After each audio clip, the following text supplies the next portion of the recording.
বর্তমানে জামাতকে নিয়ে অনেক সমালোচনা হচ্ছে।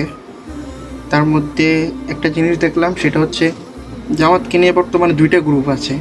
একটা হচ্ছে যারা জামাতকে নিয়ে গুণগান গাচ্ছে, আরেকটা দল হচ্ছে যারা জামাতকে নিয়ে সমালোচনা করতেছে।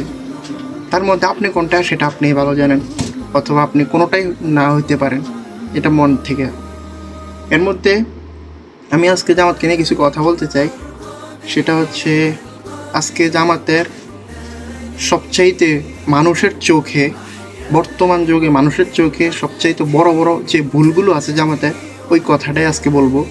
এর মধ্যে আপনি ধরে নিতে পারেন সবচাইতে বড় যে ভুলটা জামাতকে মানুষে দেখে, ভুলটা এটা হচ্ছে আপনার হেরা মোল্লা।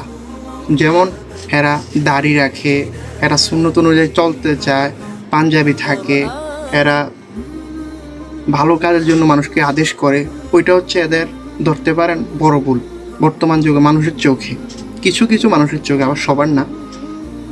আবার দ্বিতীয় আরেকটা ভুল ধরতে পারেন, এরা আল্লাহ তাআলা নিজে বলছে যে নারীদেরকে আল্লাহ তাআলা অনেক সম্মান দিয়েছে।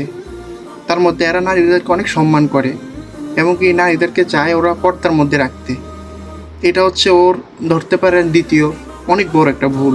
এমনকি এক কথায় আপনি ধরে নিতে পারেন এরা ইসলাম বিরোধী করতে চায় না, ইসলামের ভিতরে থেকে হুজুর আকরাম সাল্লাল্লাহু আলাইহি সাল্লাম এবং আল্লাহ তাআলার হুকুম মেনে নিজেও চলতে চায় এবং কি মানুষদেরকেও চালাতে চায়, এটা ধরে নিতে পারেন। অবশ্যই কমেন্টে বলে যাবেন বাস্তবে জামাত কেমন, ওরা আসলেই কিছু করতে পারবে কিনা, ওরা আসলেই ইসলাম কায়েম করতে পারবে কিনা, অবশ্যই বলে যাবেন। আর হ্যাঁ, আমি যে কথাগুলো বলছি এগুলো কি রাইট বলছি কিনা এটাও বলে যাবেন কিন্তু। ওকে, থ্যাংক ইউ অল ব্রাদার।